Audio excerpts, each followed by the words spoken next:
Selling physical products. Finally, there's another option: selling physical products. The advantage is that physical products appeal to more people.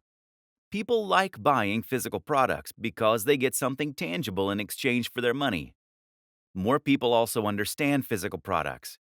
There are a lot of people, like my granddad, who simply don't have any need for digital products. The downside is that physical products offer much smaller commission. The biggest affiliate platform of all is Amazon Associates.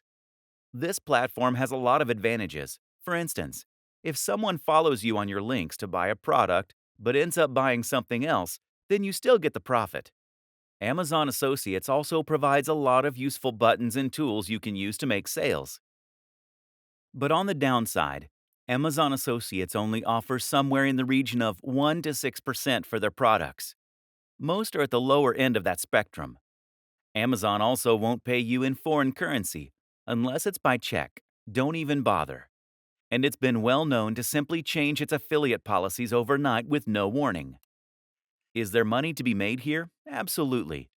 Especially if you are selling products that are very expensive, like computers, fitness equipment, or similar. But in order to get to this point, you really need to have a website that is attracting hundreds of thousands of views per day. This is the only way to build the kind of success that you need in order to make it big. Countless other options. That said, there are countless other options too.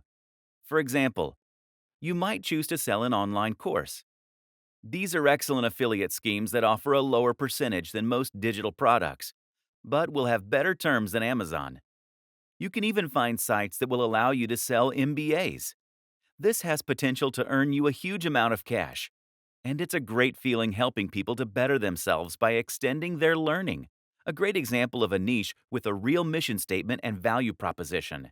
Remember, too, that you can always try contacting manufacturers and brands personally in order to discuss potential schemes. This way, you can haggle for the best deal while representing a brand that you believe in and that fewer other people are offering. If you're already a big influencer, you'll likely find this is more successful than if you're a little known nobody. There are other business models that are slightly different but tangential to affiliate marketing too. For example, you could look into dropshipping. This will let you sell a product that will be stored and delivered by a third-party manufacturer, but that will be marketed and branded as though it was yours. You can find companies happy to do this on sites like Alibaba, and it's one of the best business models available for online entrepreneurs.